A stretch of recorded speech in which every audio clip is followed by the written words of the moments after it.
Os inúmeros artigos de opinião e reportagens da mídia sobre o colapso iminente da Rússia, sobre a morte iminente de Putin, e todas essas coisas estão todas erradas. E você sabe, agora as pessoas têm que encarar isso. E dói. Dói muito, porque aqueles malditos americanos fizeram isso de novo. Eles entraram e assumiram o controle da situação, enquanto estamos nos debatendo como bebês, chorando e lamentando sobre como tudo está ruim. Cresçam e realmente tenham uma política externa em relação à Rússia que faça sentido, que funcione para a Europa, que funcione para a Rússia, que funcione para a Ucrânia. O que é tão difícil nisso?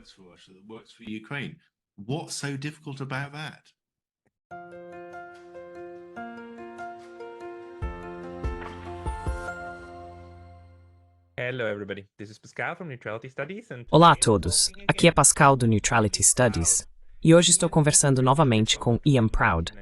Ian foi um diplomata britânico de 1999 até 2023. Ele trabalhou na Tailândia, Afeganistão e Rússia e recentemente publicou um livro chamado Um Desajustado em Moscou, como a diplomacia britânica na Rússia falhou. Hoje queremos discutir a profunda crise da Europa em relação às negociações de paz que estão em andamento entre Washington e Moscou. Ian tem publicado vários ótimos artigos sobre isso nos últimos dias e semanas em seu Substack, e estou ansioso para ouvir suas ideias. Então, Ian, bem-vindo de volta. Enormemente noite, papá. E Jess... Bem, é bom tê-lo de volta, porque você tem escrito bastante. E eu gostaria de saber, em um dos seus artigos, você escreveu sobre o colapso da mídia no Reino Unido e como a BBC está enlouquecendo com essa situação. Você poderia expandir um pouco sobre isso e nos contar como é ler a mídia britânica no momento, quando se trata de negociações de paz, ou a perspectiva de tais?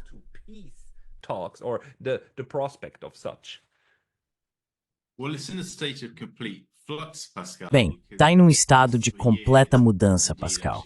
Porque nos últimos 3 anos, na verdade, nos últimos 10 anos, desde que a crise na Ucrânia começou, na verdade já são 11 anos, meu Deus, tanto tempo, a única coisa que a mídia da BBC tem permitido publicar são histórias negativas sobre como tudo isso é culpa da Rússia.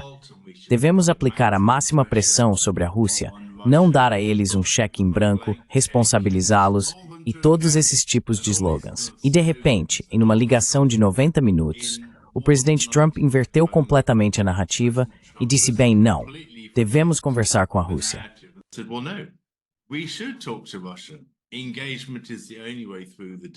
O engajamento é a única maneira de superar o impasse desta terrível guerra, que matou ou feriu mais de 1 milhão de pessoas nos últimos 3 anos. O engajamento é a única coisa que temos que fazer.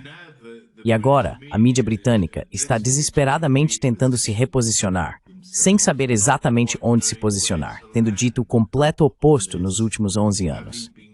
Portanto, é um estado total de fluxo agora na imprensa britânica e no estabelecimento político.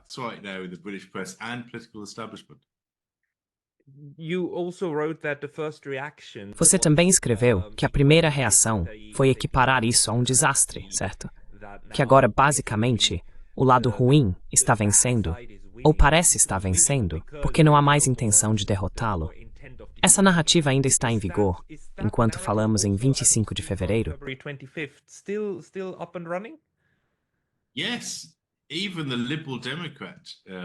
Sim, até mesmo o Partido Liberal Democrata está falando sobre o tipo de, você sabe, a traição de Zelensky que aconteceu.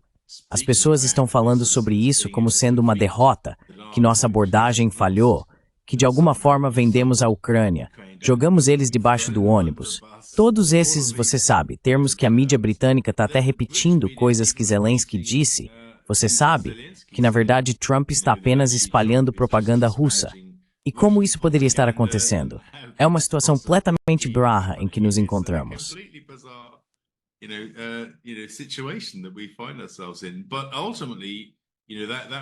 Mas no final das contas, você sabe, esse reposicionamento vai ter que se desenrolar porque os tempos estão mudando. E a pequena Grã-Bretanha, há muito pouco que podemos fazer para conter essa maré, porque como previ antes, várias vezes no ano passado, de fato os europeus se moverão antes de nós. Isso nos deixará novamente isolados no final do grupo, com os americanos liderando, os alemães e franceses vindo atrás, agora que as eleições estão fora do caminho. E nós, sabe, as pessoas loucas no fundo do ônibus ainda chorando e querendo que as coisas permaneçam as mesmas e nunca mudem.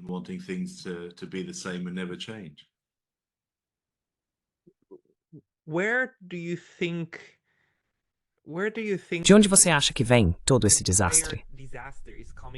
É uma falha de política que estamos vendo agora na Grã-Bretanha e na Europa continental também? Ou é realmente o ponto final lógico dessa propaganda insana da mídia pela qual passamos, que até este ponto não vimos? Pelo menos não na minha vida. Nunca vi uma forma tão extensa de propaganda que está tão divorciada de qualquer forma de realidade verificável da maneira como esta guerra foi relatada nos últimos 3 anos. Muito disso era factual, pura terra de fantasia, incluindo as tropas norte-coreanas, incluindo os russos ficando sem pessoas, incluindo os russos ficando sem materiais de guerra, e os russos prestes a colapsar, e os ucranianos indo vencer e correr para o Mar Negro, certo? Tudo isso era pura fantasia, e nunca foi aceito, ou nunca se trabalhou que era fantasia. Estamos vendo a falha da política ou a falha da propaganda? Are we seeing the failure of policy or the failure of propaganda? Bem, estamos vendo isso com base no fato de que a propaganda tem sido nossa política. Esse é um ponto importante a ser destacado.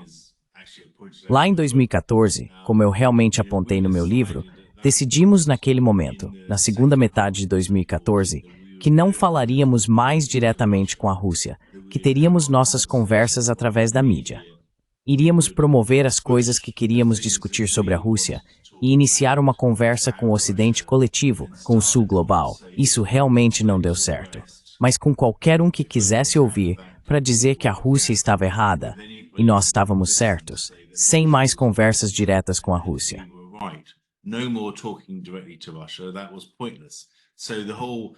Isso foi inútil.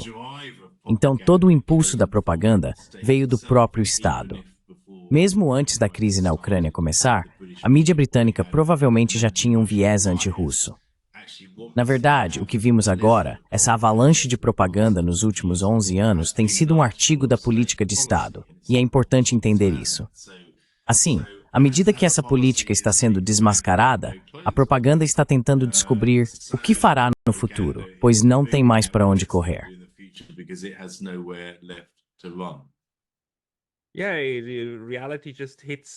Sim, a realidade nos atinge novamente. Eu só me pergunto, por um lado, como nos metemos nessa bagunça total na Europa e na Grã-Bretanha?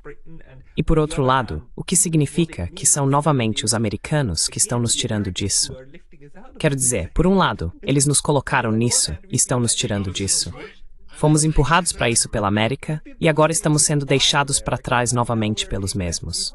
Continuo repetindo 2008, quando os alemães e os franceses não queriam concordar com a promessa de adesão à OTAN. Em 2014 e assim por diante, o processo de Minsk deveria ser garantido pela Europa continental, certo? E então, novamente, vendido novamente, e Nord Stream também, e assim por diante. E agora é a América novamente que está à frente do grupo e está deixando a Europa para trás. O que você acha disso?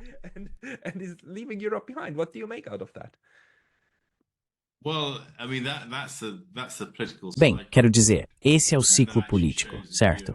E isso realmente mostra que a Europa não tem uma política clara e própria em relação à Rússia, que seja durável em um sentido estratégico, em termos do que eles querem fazer com a Rússia, e que seja durável em termos de como eles gerenciam as posições dos Estados Unidos, que mudam constantemente. Em última análise, a Europa precisa ter uma política com a Rússia que seja exclusivamente europeia, que seja imune ao tipo regular de mudanças. Você sabe, quando os democratas estão no poder, que basicamente odeiam os russos, para os republicanos, que têm uma posição mais nuançada sobre a Rússia. Sabe, precisamos meio que nos isolar disso e voltar a ter uma política externa europeia com a Rússia que se concentre nos interesses estratégicos respectivos de ambos os lados. Só então podemos sair desse ciclo vicioso dos americanos entrando, nós fazendo exatamente o que eles querem que façamos e depois nos prejudicando com isso mais tarde, apenas para sermos resgatados por eles novamente. Quero dizer, é uma forma bizarra de síndrome de Estocolmo, de certa forma. Very bizarre. Muito bizarro. A questão, porém, é que agora estamos vendo as nuances, certo? No que costumava ser essa grande aliança. E pouco antes, também hoje, conversei com Andrei Kortunov, e ele estava argumentando em um de seus ensaios que o Ocidente coletivo, também da forma como a Rússia o percebia ou pensava sobre ele, não é tão coletivo quanto poderia ser, não é tão monolítico quanto poderia ser. Estamos vendo todas essas fissuras agora, obviamente. E uma das diferenças importantes é que muitos russos parecem estar dizendo que os americanos são muito menos russófobos do que os europeus. Isso é algo que você também vê dessa forma? Ou você tem outra percepção sobre isso?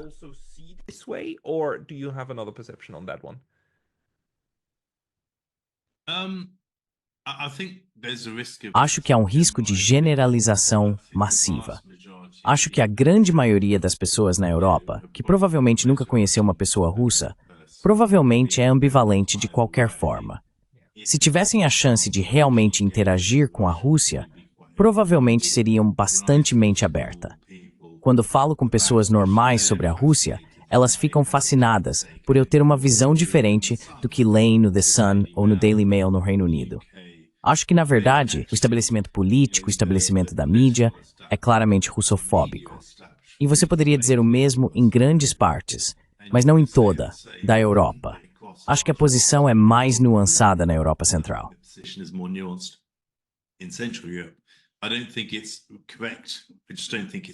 Eu não acho que isso esteja correto. Simplesmente não acho que seja objetivamente correto dizer que os Estados-Unidos são menos russófobos do que a Europa. O Partido Democrata, sob Biden, com Blinken, Nuland e Sullivan, e todas essas pessoas terríveis, eram ferozmente russófobos, talvez mais do que os europeus. Achamos estranho agora que há uma nova marca de republicanos realistas. As pessoas finalmente estão ouvindo pessoas como John Mearsheimer e Jeffrey Sachs, que realmente dizem, bem, gostemos ou não da Rússia, temos que nos engajar com a Rússia. E é pragmatismo e realismo mais do que necessariamente afinidade que estamos vendo agora.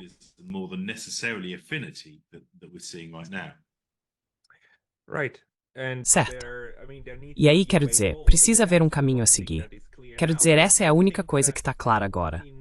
Ou você acha que no Reino Unido ainda há um debate sobre se o Reino Unido e os europeus, o restante da OTAN, são capazes de continuar a guerra?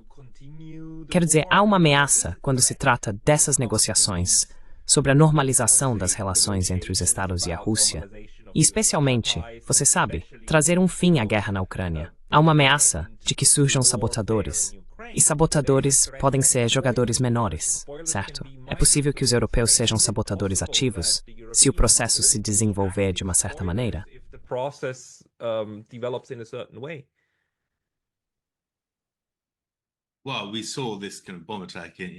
Bem, vimos esse tipo de ataque à bomba em Marsella contra o consulado russo durante a noite.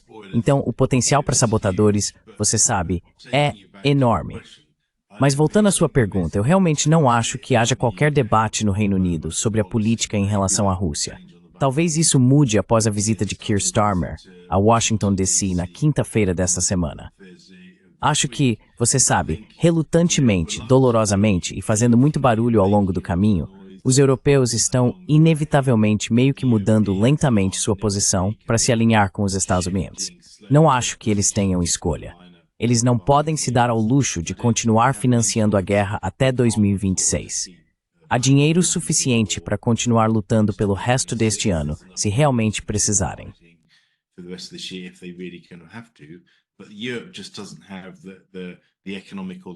Mas a Europa simplesmente não tem mais o capital econômico ou político para sustentar essa luta. Se os americanos mudarem sua posição, você viu os resultados das eleições na Alemanha, onde o AfD ficou em um segundo lugar muito forte, muito preocupado com esse alto prejuízo que a Europa impôs a si mesma na batalha para punir a Rússia, mesmo que se punam. Então, acho que os líderes europeus estão vendo que há um enorme risco político em continuar por esse caminho, em termos de sua base de poder, se ignorarem completamente o que os americanos estão fazendo. if they completely ignore what the Americans are doing. Right. But the question remains, like, what will... Certo. Mas a questão permanece. Tipo, como a Europa agora, ou deixe-me colocar desta forma, quais serão as lições que eles vão acreditar que aprenderam? Porque, na minha opinião, a Europa também tem um histórico de aprender as lições erradas de sua história. Como você acha que o Reino Unido, a Alemanha e a França vão lidar com essa nova situação em que um novo acordo com a Rússia pode ser ordenado vindo do outro lado do Atlântico? Might be ordered coming from the other side of the Atlantic.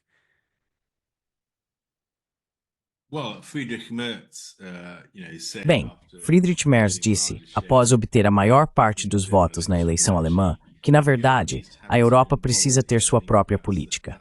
E eu acho que essa é a mudança que precisa acontecer.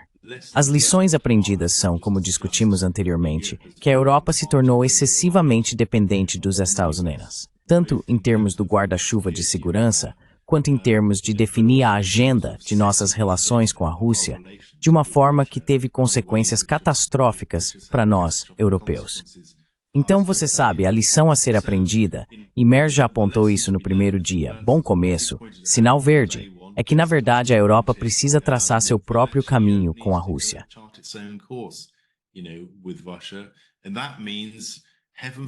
E isso significa, Deus me livre, reabrir as relações econômicas. Porque você sabe, eu sou um firme defensor de que as relações econômicas podem ajudar a moderar as dificuldades políticas. Este corte ridículo e autodestrutivo dos gasodutos russos prejudica a Europa muito mais do que prejudica a Rússia.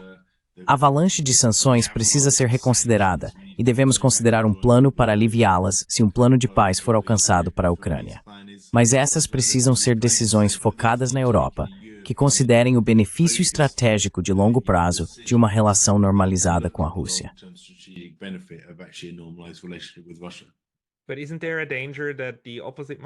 Mas não há um perigo de que o oposto possa acontecer?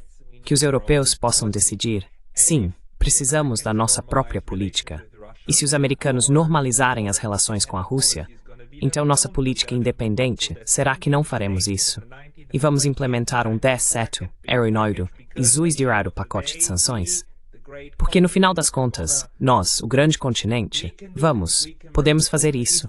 Podemos quebrar a Rússia. Não há um perigo de que eles possam seguir esse caminho, especialmente porque não vejo uma grande mudança nas elites. Ok, agora vamos ter um novo chanceler alemão. Mas para mim, o Sr. Merz é ainda mais beligerante e ainda menos propenso a encontrar um acordo com a Rússia do que o Sr. Scholz. Posso estar errado, mas é assim que o percebo até agora.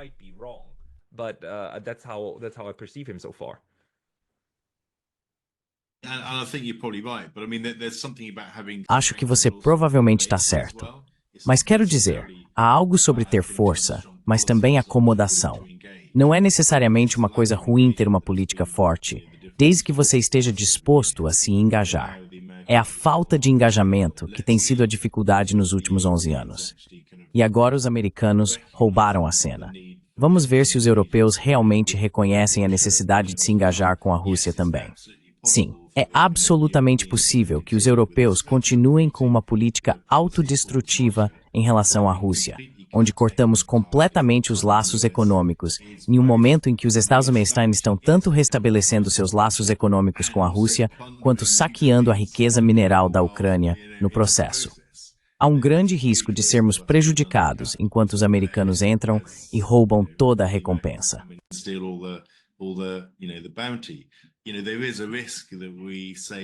Sabe, há um risco de dizermos, bem, na verdade, mesmo que os Estados Unidos tenham investido 175 bilhões de dólares no esforço de guerra na Ucrânia, continuaremos a financiar a Ucrânia lutando até 2026. Há um risco de que isso também aconteça. Mas como poderíamos arcar com isso? Porque tudo que demos à Ucrânia no ano passado foi praticamente em forma de empréstimos. Macron e Trump discordaram sobre isso em sua coletiva de imprensa ontem, mas a mudança foi para empréstimos. Não temos mais dinheiro grátis para dar. Como poderíamos possivelmente preencher o enorme buraco para que a Ucrânia continue lutando? Então eu acho que sim, as pessoas podem falar sobre isso. E tenho certeza de que as pessoas vão falar sobre essas coisas. Mas acho que os riscos políticos e econômicos dos europeus acompanharem provavelmente serão considerados altos demais.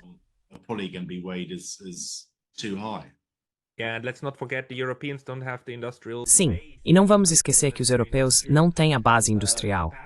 Eles não têm a capacidade militar industrial para realmente fornecer material.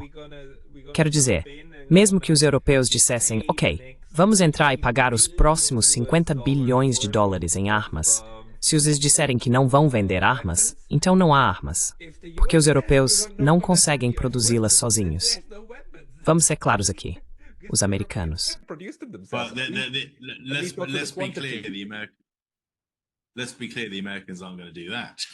Vamos ser claros, os americanos não vão fazer isso. Bem, vejo muito pouca perspectiva de os americanos não venderem armas. Mas de qualquer forma, vamos ver o que acontece. Quero dizer, acho que, sabe, se os europeus queriam pagar esse dinheiro ou se queriam repassá-lo aos ucranianos como dívida, vai ser uma má decisão, porque a política de dar mais 50 bilhões de euros para a Ucrânia vai pesar ainda mais sobre os elementos nacionalistas na Europa que estão crescendo agora, especialmente na Europa Central, Hungria, Eslováquia, Romênia. Nossa, eles vão ter eleições novamente. Quem sabia o que aconteceu na Áustria recentemente?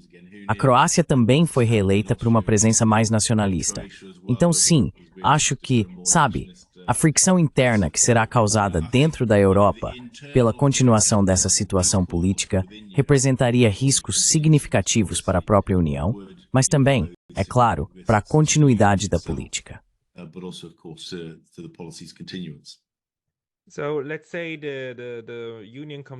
Então, digamos que a União saia dessa situação viva e bem. E suponhamos que a configuração política geral permaneça como está. Para você, como diplomata que trabalhou em embaixadas, se ou quando os estados decidirem dar meia volta e reverter políticas anteriores, sem tentar perder a compostura, como você faria isso? Qual seria a maneira mais eficiente para a Europa mudar sua política, sem parecer que foi pega de surpresa?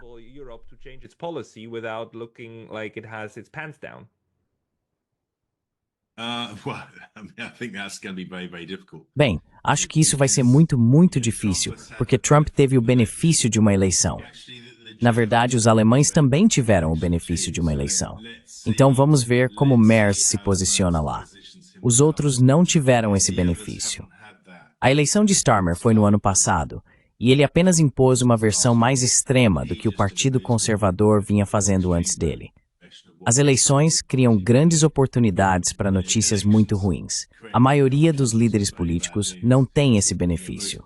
Então acho que eles têm que fazer isso de forma sutil, como Macron estava fazendo ontem na Casa Branca, mostrando algumas áreas de nuance e desacordo nas bordas, mas essencialmente se alinhando à posição de Trump sobre a Ucrânia, reconhecendo que provavelmente seria necessário um cessar-fogo nas próximas semanas e esse tipo de coisa.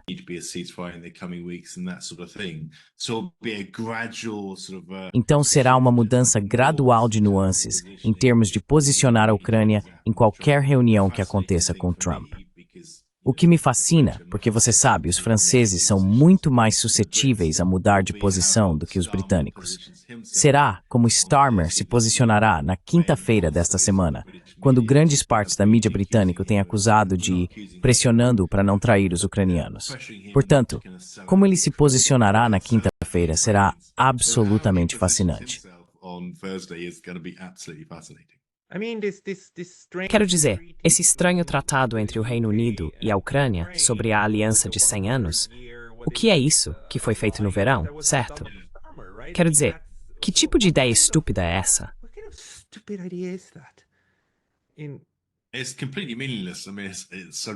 É completamente sem sentido. Quero dizer, se você pegar outro dos meus artigos sobre esse tópico, é totalmente ridículo, porque nenhum acordo dura 100 anos. Um governo diferente pode simplesmente mudar esse tipo de acordo a qualquer momento. Não vamos dar à Ucrânia 4 bilhões por ano durante 100 anos. Nenhum governo concordaria em fazer isso.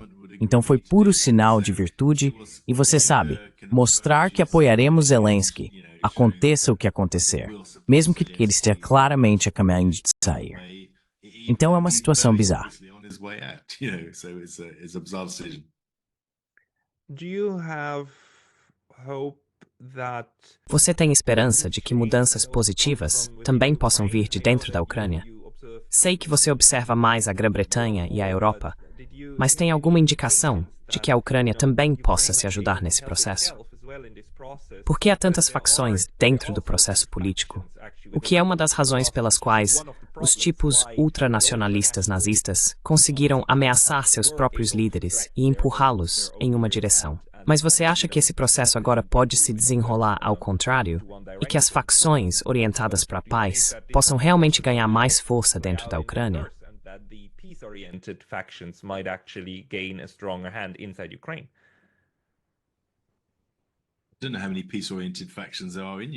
Eu não sei quantas facções orientadas para a paz existem na Ucrânia agora, para ser perfeitamente honesto.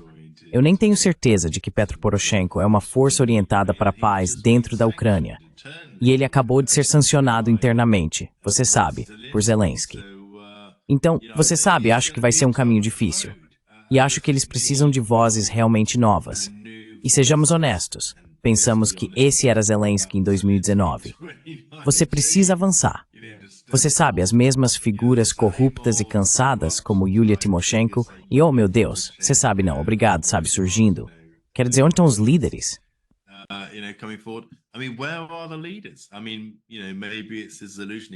Quero dizer, sabe, talvez seja esse cara ilusório que está em Londres no momento, sabe?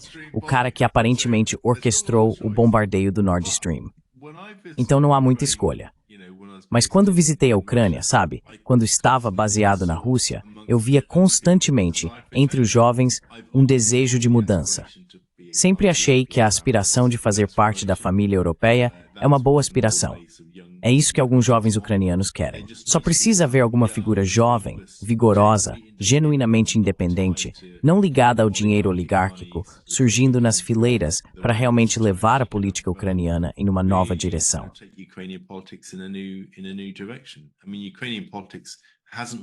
Quero dizer, a política ucraniana realmente não evoluiu desde 1991. Vamos ser perfeitamente honestos sobre isso. Quero dizer, sempre houve um elemento de luta entre a dominação dos Estados Unidos e a influência russa sobre a política ucraniana em alto nível. Mas, fundamentalmente, a corrupção e a verticalização do poder têm sido as características centrais que nunca realmente mudaram desde 1991. Mas isso é o que os jovens ucranianos, pelo que vi quando entrei em contato com a Ucrânia, querem ver acontecer. Quero dizer, vamos ver quem se destaca agora. Não parece haver uma grande quantidade de opções, e Zelensky quer se manter no poder pelo maior tempo possível.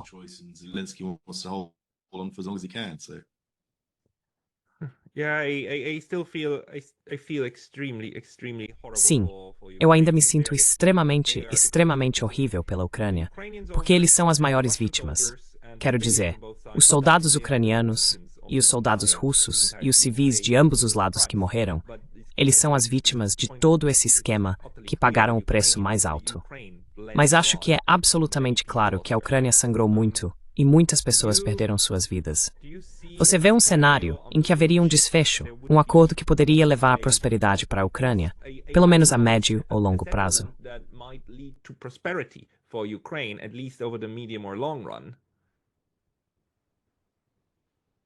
Eu realmente acredito. Quero dizer, mas isso precisa estar enraizado em um cessar-fogo, sabe? Em um processo de paz. Mesmo que esse cessar-fogo mantenha o status quo, sabe? Quando a luta parar, como aconteceu na Alemanha Ocidental, obviamente após o fim da Segunda Guerra Mundial, com uma paz genuína, onde os americanos e os europeus não estão incitando os ucranianos a aumentar sua hostilidade em relação à Rússia. Uma paz genuína, onde todos os lados estão tentando coexistir uns com os outros.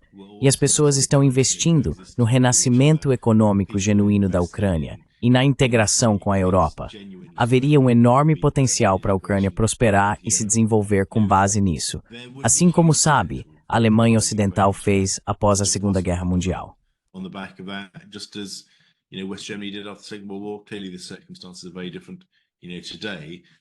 Claramente, as circunstâncias são muito diferentes hoje, mas isso depende de haver uma estabilidade genuína, onde forças externas não tentem interferir na política da Ucrânia e perpetuar essa relação eternamente hostil em relação à Rússia, o que não serve aos interesses de ninguém. Precisamos que a Ucrânia e a Rússia coexistam pacificamente. Só então, e isso não é a Rússia mantendo a Ucrânia refém, faz apenas um sentido econômico muito óbvio. Só então a Ucrânia pode caminhar claro à frente para realmente crescer e prosperar como uma nação europeia.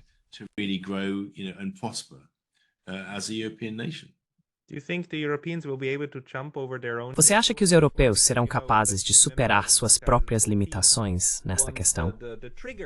Porque vamos lembrar que em 2014, o gatilho para o golpe de Maidan foi que o Sr. Yanukovych queria assinar um acordo tanto com a Rússia quanto com os europeus. E os russos disseram tudo bem, e os europeus disseram não, é um ou outro.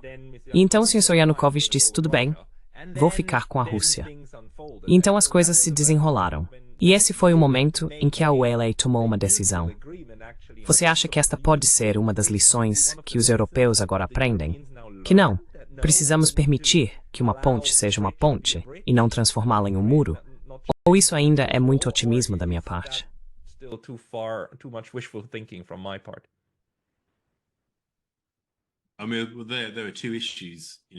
Quero dizer, há realmente duas questões aí. Uma é sobre o relacionamento da Europa com a própria Rússia, que é fundamental em tudo isso. E então há o relacionamento da Europa com a Ucrânia e o relacionamento da Ucrânia com a Rússia, como um tipo de subconjunto separado. Se a Europa está realmente buscando restabelecer um relacionamento muito mais normal com a Rússia, um relacionamento econômico com a Rússia, então a questão da Ucrânia ser uma escolha de tudo ou nada, Ucrânia com a Europa ou com a Rússia, começa a desaparecer, porque, na verdade, se a Europa está buscando o mesmo tipo de relacionamento com a Rússia, em termos iguais, termos econômicos, como está com a Ucrânia, então essa questão deixa de ser um problema relevante.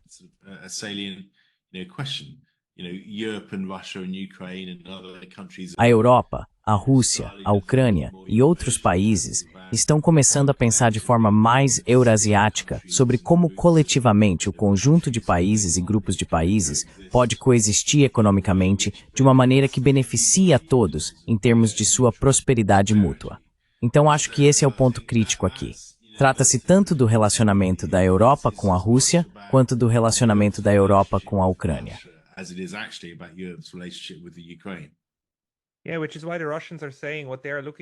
Sim, é por isso que os russos estão dizendo que o que eles procuram não é apenas um acordo de paz para a Ucrânia. Eles estão buscando um acordo de segurança com a Europa e, na verdade, uma arquitetura de segurança global que deve manter as coisas estáveis. Esse é o objetivo geral deles. Você acha que a Europa, em fevereiro de 2025, está pronta para isso? Eles estão abertos a contemplar isso?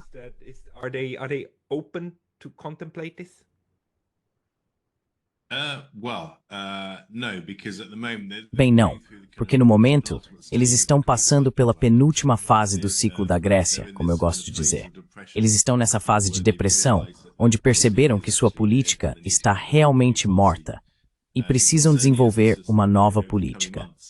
Só nos próximos meses, à medida que os tremores de terra causados pela mudança de Trump começarem a desaparecer um pouco, é que eles poderão começar a se reerguer e dizer, bem, na verdade, qual é nosso objetivo estratégico aqui com a Rússia e com a Ucrânia? Ainda estamos longe desse ponto, ao que me parece. As pessoas ainda estão se debatendo, reposicionando-se com base no que Trump fez para pensar no que vão fazer. E acho que estamos em uma fase de transição massiva agora.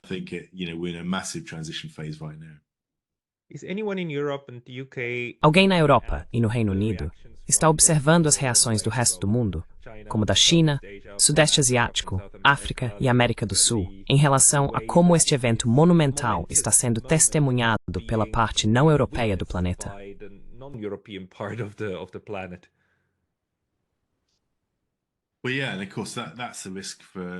Bem, sim. E claro, isso é um risco para a própria Europa, certo? Com a ação de Trump, porque isso faz a Europa parecer ainda mais isolada do que antes. Antes, era como o Ocidente coletivo contra o Sul global, em termos do que está acontecendo na Ucrânia em particular. Agora é a Europa contra todo mundo. E acho que essa é uma posição muito difícil para os europeus sustentarem a longo prazo. Um dos outros riscos políticos, realmente, é que isso torna mais difícil para a Europa continuar lutando. Aconteça o que acontecer, mesmo que os americanos cortem totalmente o apoio, o que parece provável que façam.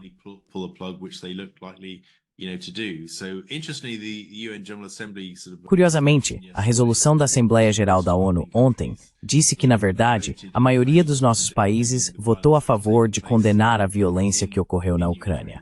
Então a posição é bastante sutil, mas muito claramente, Rússia e China em particular realmente avançaram com seu agrupamento BRICS em termos de reunir essa grande conversa do Sul global em torno deles sobre o futuro da política global. Então sim, há um risco enorme agora de que a Europa seja completamente deixada para trás e acabe com, como eu disse, Europa versus o mundo, o que seria totalmente prejudicial para os europeus, economicamente, politicamente e de todas as outras formas.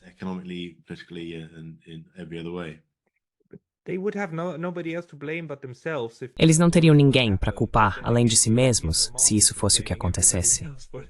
Mas, novamente, os europeus são mestres em culpar todos os outros por seus próprios erros. Você está vendo alguma indicação disso? Tipo, você sabe, quando acontecem coisas que você não esperava, então você precisa começar a fazer hipóteses ad hoc sobre o porquê disso. Então, dentro do quadro propagandístico em que fomos envolvidos, quais são as variáveis explicativas que as pessoas estão inventando agora? É o apoio chinês? Ou é a frota sombra dos russos que conseguiu vender o petróleo? Que explicações essas pessoas estão inventando para justificar suas interpretações erradas anteriores do que estava acontecendo?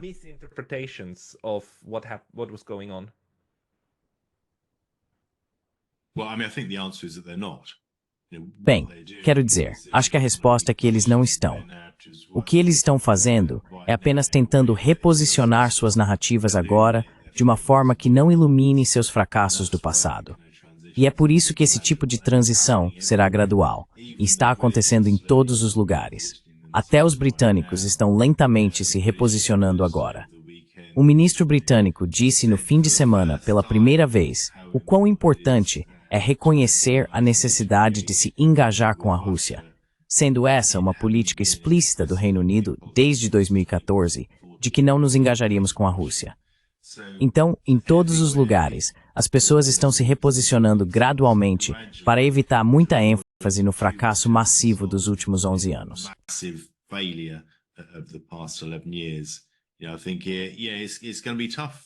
Acho que vai ser difícil para todos, porque na verdade haverá repercussões políticas para eles. O que é diferente no Reino Unido, suponho, em comparação com alguns outros países europeus, na França, na Alemanha, na Europa Central, até mesmo na Itália, por exemplo, é que há facções dentro desses países que sempre foram contra a guerra. Isso realmente não existe no Reino Unido, onde houve quase um consenso geral e censura até mesmo de vozes alternativas sobre a guerra. Então, de certa forma, esse reposicionamento pode ser mais fácil, porque ninguém quer falar sobre o passado. Todos estão se posicionando para o futuro.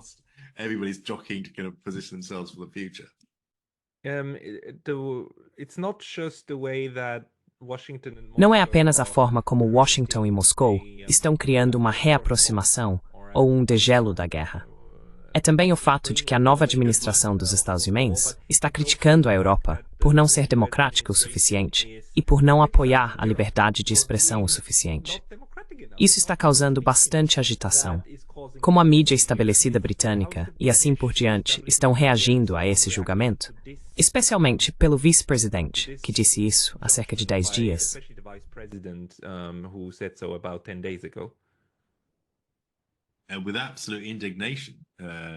Com absoluta indignação e raiva por isso. Porque vamos encarar, a verdade dói, certo? Realmente dói. Quero dizer, você sabe, a censura no Reino Unido de vozes alternativas. Quero dizer, sou um cara bastante razoável, certo? Não sou um extremista, sou um centrista. Sou absolutamente um centrista pró-europeu. Mas tentar fazer minha voz ser ouvida na mídia tradicional, no Reino Unido, é praticamente impossível. porque estou dizendo coisas que eles não querem ouvir. Então sim, não, é realmente doloroso. Aquele cara, o chefe da Conferência de Segurança de Munique, chorando na coletiva de imprensa. O que diabos foi aquilo?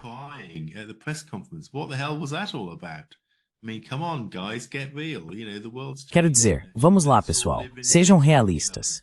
Vocês sabem, o mundo está mudando, de fato. Vamos todos viver em paz uns com os outros. Vamos nos dar bem com outros países. Vamos até nos dar bem com a Rússia, em vez de apenas promover a guerra. O que há de tão ruim no que está acontecendo agora? É uma situação bastante bizarra que as pessoas possam de alguma forma afirmar que realmente falar com Vladimir Putin coloca o mundo em uma crise maior do que os milhões de pessoas que morreram desde o fim da Segunda Guerra Mundial através de vários conflitos e guerras, muitos dos quais nós realmente começamos. Como falar com as pessoas pode ser uma crise. É totalmente ridículo.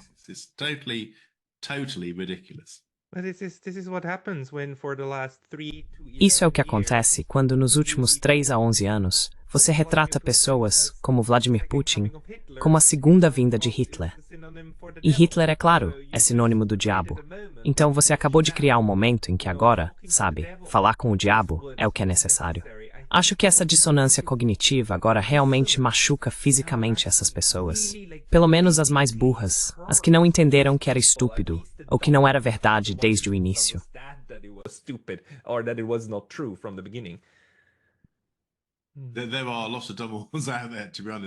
Há muitos tolos por aí, para ser honesto. É difícil identificar os sensatos na maioria das vezes. Mas absolutamente certo, é doloroso.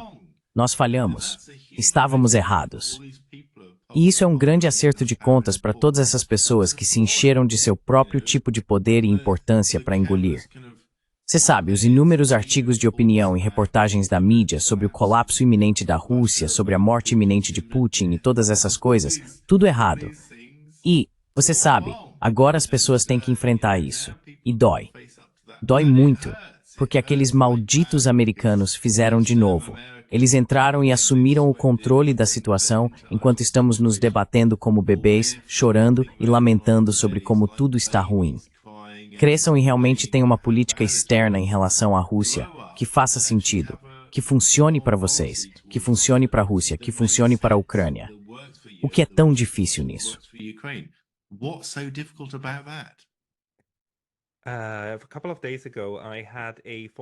Há alguns dias eu tive um ex-embaixador espanhol no meu canal, e ele estava destacando, e eu coloquei isso logo no início porque achei muito importante saber que os diplomatas da Europa, eles sabiam. Ele disse, me contou, tipo, Pascal, nós sabíamos, somos profissionais. Sabíamos o que estava acontecendo, sabíamos sobre a Revolução Colorida, sabíamos sobre a política por trás disso, estávamos cientes disso. Só não podíamos falar sobre isso porque servíamos nossos políticos, certo? Do jeito que tem que ser. Essa também é uma avaliação que você faria? Quero dizer, o corpo diplomático da Europa realmente entende o que está acontecendo de verdade nos bastidores?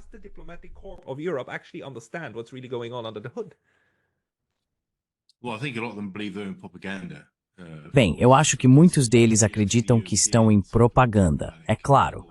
Porque se você olhar para o corpo diplomático europeu, o Serviço Europeu de Ação Externa, eles realmente não têm nenhuma liderança política. Quero dizer, você sabe, esse é um órgão democraticamente não responsável. Sou pró-europeu, mas é assim que é. Então você sabe, a voz deles é na verdade uma espécie de política europeia. No contexto do Reino Unido, não há nenhum tipo de chamadas claras ou alarmes a portas fechadas na King Charles Street sobre a política. Quase não há nada que separe a posição política da posição dos diplomatas.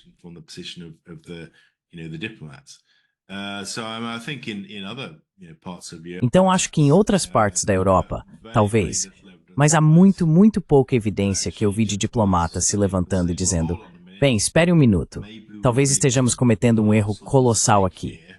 Praticamente não vi evidências disso durante meu tempo. E eu estava lá desde o início, em 2014, certo? Quero dizer, vi Putin no Reino Unido em tempos um pouco melhores em 2013. Presenciei muita coisa e todos estavam em negação, acreditando que o que estávamos fazendo era absolutamente certo e justificado. Ok, então para os diplomatas, depende muito de você ter engolido a pílula ideológica por completo, ou não nesse caso, né? Exatamente. Sempre me incomodou, mas nunca vi ninguém mais meio vermelho e tossindo. Quero dizer, fui a uma reunião europeia, costumava ir a elas todo mês, em Moscou, no escritório da delegação europeia, essas reuniões de coordenação. E me lembro de que quando as sanções estavam sendo implementadas, havia de fato um diplomata espanhol que estava gritando conosco, dizendo: gente, vocês estão completamente loucos, vocês não percebem o quão estúpido isso é. Então, sabe, você podia ver elementos disso nas reuniões de coordenação europeia. Mas os franceses, os alemães, os britânicos tinham muito controle sobre isso, e a maioria dos outros diplomatas meio que seguia a linha. Agora o que está mudando agora, claro, é que especialmente na Europa Central, há uma verdadeira mudança, onde as pessoas estão dizendo: bem, na verdade não, isso está errado. E acho que isso é um grande risco para a Europa no futuro. Nos últimos 11 anos, não. Tem incidência.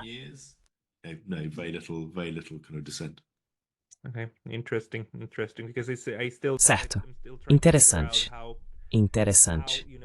Porque ainda estou tentando entender como coletivamente chegamos a um caos tão grande. E uma guerra é o caos definitivo, certo? Acho que vai levar muito tempo para entendermos isso.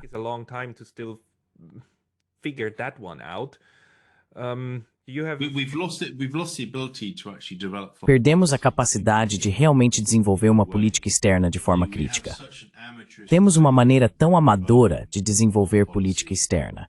Sabe, as pessoas simplesmente chegam, olham para isso através de uma lente puramente normativa e dizem que o que está acontecendo é errado. Temos que agir.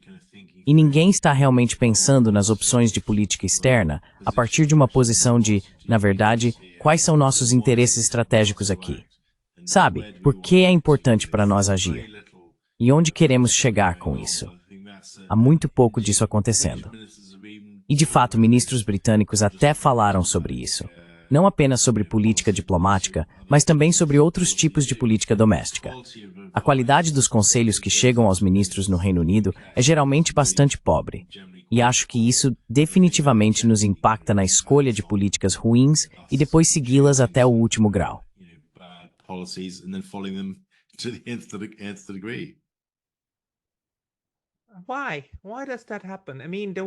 Por quê?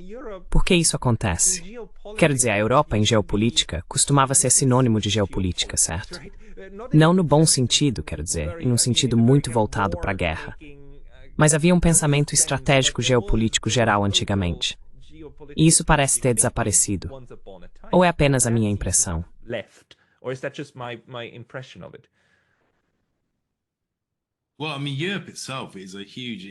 Bem, quero dizer, a própria Europa é em muitos aspectos um enorme sucesso geopolítico, certo? Quero dizer, emergindo das ruínas da Segunda Guerra Mundial, através da economia principalmente, e do engajamento social e cultural. Eles alcançaram um nível de paz, até recentemente, que era inédito nos séculos de nossa história antes disso. Então, isso veio de uma visão inicial, e eu acho que essa visão do que a Europa representa, sabe, foi perdida. E acho que uma das razões para isso é, na verdade, que a Europa se tornou, sabe, menos filosófica, menos política e mais burocrática.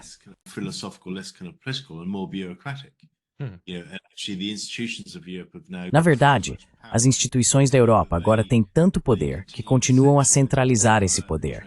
Uma tendência que vimos sob Ursula von der Leyen durante seu mandato. Um tipo massivo de tendência de centralização. A burocracia está apenas servindo às suas próprias necessidades e não está realmente trabalhando para uma visão específica.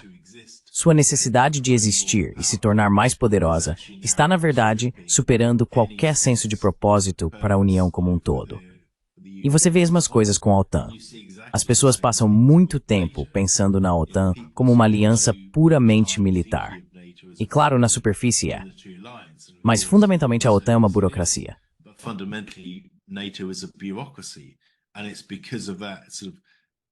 E é por causa desse tipo de impulso burocrático para ganhar poder e crescer, apenas para servir aos seus próprios interesses, que é o que está nos causando dano. Na verdade, Uma vez que começamos a pensar na Europa e na OTAN como burocracias, podemos começar a pensar em como reformá-las para que se tornem muito mais visionárias, muito mais leves, em termos do papel que desempenham, permitindo que os Estados-membros tenham liberdade política conforme acharem adequado, mas dentro de uma estrutura abrangente, e não apenas buscando poder como um fim em si mesmo. E acho que essa é uma mudança que, francamente, não vejo acontecendo tão cedo sem algum tipo de mudança política catastrófica. Então, sim, essa é a condição em que estamos agora.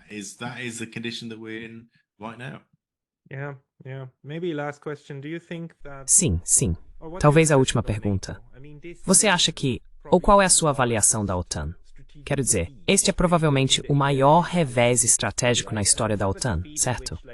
E não é uma derrota em que um membro da aliança foi invadido, mas é definitivamente uma derrota do tipo mentalidade fora da área ou fora do negócio.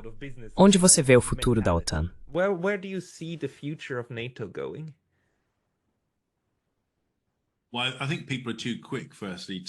Bem, eu acho que as pessoas são rápidas demais, em primeiro lugar, para falar sobre os Estados Unidos saindo da OTAN, porque os Estados obtêm enormes benefícios econômicos da OTAN, assim como o mercado interno. Quero dizer, a OTAN, você sabe, como eu disse, as pessoas pensam na OTAN de maneiras erradas. Elas pensam nela como uma aliança militar. É, antes de tudo, uma burocracia, e é um mercado interno para armas e suprimentos. Dito isso, a OTAN sofreu, como você disse, uma grande derrota estratégica em uma luta de Davi contra Golias. Vladimir Putin disse, bem, não, ele não vai se expandir e venceu. Não há outra maneira de dizer isso.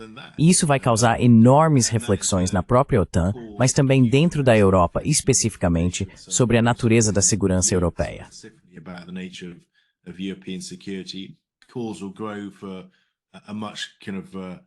A causa crescerá para uma arquitetura muito mais robusta para a segurança comum europeia no futuro, que deve incluir potências regionais, incluindo a Rússia, o que então lança dúvidas sobre o futuro da OTAN. Mas eu não vejo isso em declínio. Não é o Império Romano. Na verdade, acho que se algo acontecer, será apenas uma espécie de estagnação e lentamente definhará. Mas, na verdade, os Estados Unidos estão muito investidos na OTAN em termos dos benefícios econômicos que obtém para deixá-la falhar. Vamos ver a direção futura de uma força armada europeia comum e esse tipo de coisa. Pessoalmente, não acho que isso vá tão longe, porque as nações individuais querem ter seu próprio controle sobre essas coisas. Mas sim, está em um estado de fluxo, mas eu realmente não vejo isso colapsando em breve.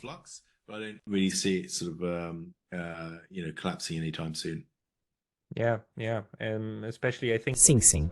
E especialmente, acho que o que também é dito sobre o mercado interno de armas e assim por diante, você sabe, todas essas chamadas para gastar 5% do PIB em defesa são um apelo para comprar mais dessas armas dos Estados Unidos. E fazer isso seria a coisa natural a se fazer, certo? Seria o caminho natural a seguir.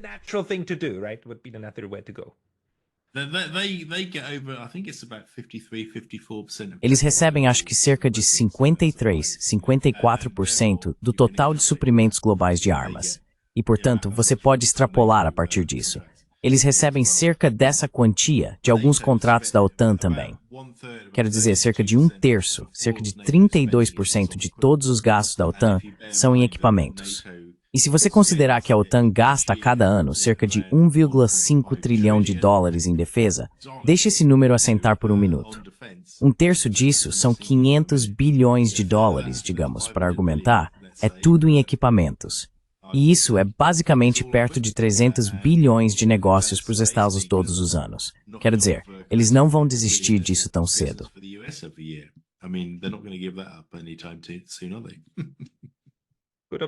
Boa observação. Boa observação. Ian, foi um prazer. Muito obrigado. As pessoas que querem te seguir devem ir para o seu Substack, eu suponho. O Peacemonger. Sim, esse é o meu novo Substack. Por favor, me encontre lá. Sim, obrigado. Como sempre, Pascal, é sempre maravilhoso. O que você faz tem sido incrível. Uma voz de razão muito necessária durante esses tempos ridiculamente, incrivelmente estúpidos de incoerência política nos últimos 11 anos. Então, obrigado pelo que você fez. Obrigado, Ian, porque lutar contra a estupidez, só podemos fazer isso falando com razão e promovendo a paz. Então, pessoal, vão ao The Peacemonger e nos ajudem a promover a paz até que eles parem com a estupidez.